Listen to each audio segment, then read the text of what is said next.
This is Lorena, and I wanted to do a tutorial on how to make these beautiful copper earrings. Yeah, I made them, and I wanted to share just a different type of skill and technique. I took a Metals 1 and a Metals 2 class when I was going to college, and I just wanted to share that you can make these earrings. Once you buy the tools, I don't think I even spent more than $50, but what I did is I got my supplies slowly. So I got a bench pin. I got a saw blade tool. I also got saw blades. I think the saw blades were $3. The saw blade tool maybe 5. A candle wax will work. My metal was a 18 gauge, a 3 by 3 in size. I also decided to use spray mount to put my design on there. And I cut my design on my Cricut machine on cardstock. Yeah, that's how easy that was. I also got a Dremel. And so I got my supplies slowly, but I recommend you get a Dremel because you're going to drill little holes into your metal so that you can feed that saw blade that I'm showing you through that hole. Because this saw blade is what's going to cut that metal out. And here you see that I put my design on there with my spray mount, and it was cut out of my Cricut. And here you see me have that saw tool tucking into my belly, and I'm using the table to have some control to hold it together, because you want this little saw blade to go in between those two plates. Now just know that everything that I'm talking about, I'm going to put on the information sheet. And I'm showing you right there that that little screw right there allows that saw tool to go up and down so that you can get it perfectly based on the length of your saw blades. Most of the saw blades are all the same height. They're just a little bit thicker in dimension. And I'll just give all the information on the information sheet. And here you see me tucking in that saw blade and tightening those two plates together. And here you see that the blade is kind of loose, and I'm going to go ahead and pull it, and I'm going to tighten it. And in a minute, you'll know if your saw blade is on well if it does like a pinging sound. Also, when you're putting your saw blade, the teeth need to go downwards and away from the, I guess, towards you. And here you see me using wax to wax the saw blade. Now, when you're sawing, I recommend you have a 90-degree elbow, and you're going in an up and down position, and you're just following whatever design you have on your metal. I recommend you go nice and slow. If you put that saw in an angle forward, what's going to happen is you're going to pop the blade, and you're going to have to do what I did earlier and reposition and put that saw blade on. I also recommend that you just take your time. When you're turning, go 1, 2, 3, turn. 1, 2, 3, turn. And this way you don't pop your blade when you're turning. And so in a way, you're kind of like just following your design. And I went ahead and I speeded it up so you wouldn't be watching me forever cutting the metal out.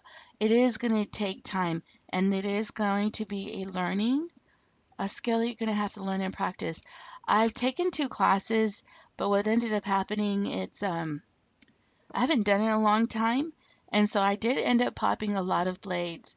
But I recommend that you have just a straight blade, and when you're turning, you go 1, 2, 3 in the same position and turn a little bit, and 1, 2, 3 and turn. And then you should have a different angle, and you're able to go in that direction that you're going. And here you see me having all the center cut out. And once you do that, you're going to loosen the top of the blade.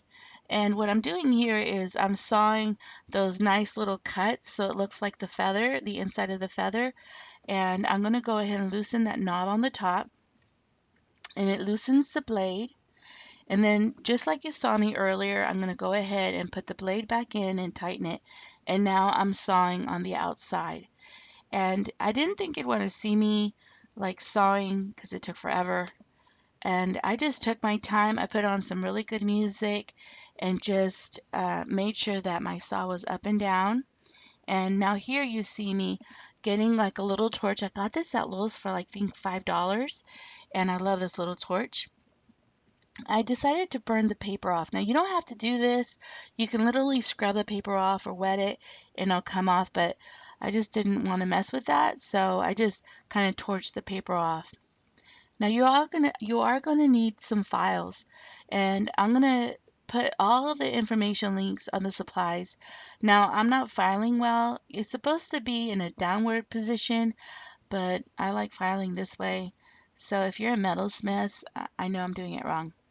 What I'm doing is I'm taking all the burrs off. I'm taking anything like, areas that it's not the shape I want it, and I'm just filing. The neat thing with these little files is that you have straight files, rounded files, you have even a triangle file so that you could get those angles that you want, and you can file them in the positions that you want to file them. And the way they told me to file is you go in a downward position, then you come back and go in a downward position. But I tend to get impatient, so I want to go up and down, up and down, up and down. I don't recommend that, but that's just how I do it. But the way I was taught is you go down and then you come up and go down. Also, you do the same thing on the inside and outside of your design. Now you're going to need sandpaper.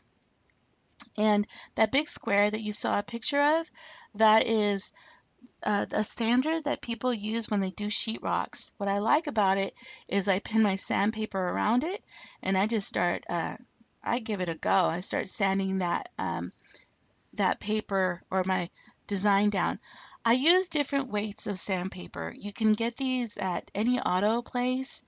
They have the real coarse, then they have the medium coarse, and then they have the finer coarse sandpaper.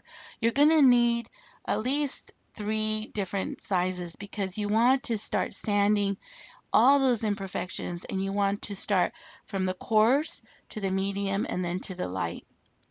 And what happens is all that metal starts to get real soft, and it starts to clean up any imperfection. It also helps in just cleaning up all your sawing. Now these are polishing sheets, and they're different weights. And so the green is a more coarser weight, but it's almost like sandpaper with polish. That's the best way I can explain it. I am going to show a link on there of what these are. And I usually use the green, and then you do the dark blue, and then you go, I think it's to the pink, and then to the light blue, and then you go, I think, into a white. And the reason you want to do this is the more you're polishing, but it's also kind of sanding, the sandpaper tends to put a lot of lines in metal. And you want to get rid of any of those lines. You want to get rid of any of those imperfections. And this is what does it. It starts kind of sanding all that down, but at the same time, there's a polish element in it. And you're just going to go ahead and kind of go from the heaviest to the thinnest of the polishing. And as you see me going around, for some reason the camera, the more you polish, the brighter the metal starts to get. It starts to get real shiny. This is also really good if your rings or earrings are getting kind of dull or you see scratch marks. This is how they get rid of them. If you still have scratch marks, you can also redo the same process by starting, instead of with the green, you start like with the blue, and then you work your way down again. And if you still see that there's still some imperfections, you redo the process. And so here I was just polishing with every level of polisher. Now, what I wanted to show here, and I love this, copper has a tendency that if you put heat on copper, it starts to patina.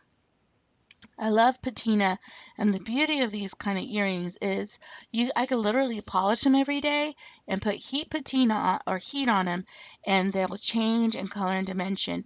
Heat patina has levels of heat. So when it starts getting hot, it turns like a little red, and then goes into, I think, like a rich uh, magenta, and then into a purple, and then a blue, and then it could go into a different cycle where it goes back to white. Be careful that you don't put too much heat, because what happens is um, you could turn them black, and then you're gonna have to repolish.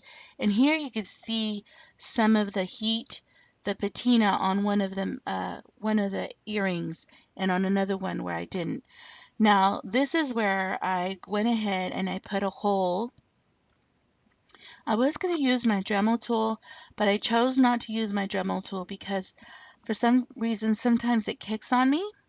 And I found that this is a jewelry measuring tool. It has a really sharp end. And I decided, you know what, let me hammer it and see if I could pierce a hole through it. The also good thing about heating your metal is it becomes real soft and pliable, and you can reform it and shape it. And here I'm getting my needle nose pliers, and I have my earrings, and I am using silver because I don't want my ear to turn black. And with copper, your skin will get tarnished. So here I'm feeding it through, and I'm going to go ahead and get my pliers, and I'm going to go ahead and close uh, that little end right there and make sure that they hang well. And what I did is I just measured from the center to make sure that they just hung really pretty in my ears. And this is me trying them on. I was really excited because it's my first set of earrings that I've ever done. And so here you see me just showing off the earrings, and hopefully my camera will focus. And I just wanted to show you that beautiful patina. And I really do recommend that you try this. Getting the supplies, it's really inexpensive. But once you do them, the world is at your fingers to be as creative as you want to do and make your own jewelry. I really do hope you like this tutorial, and I'm also going to put a little bit more pictures up so that you could see them in a minute. This picture's the best. I really thank you for watching, and I hope you subscribe, and I'll see you next time. Have a wonderful day.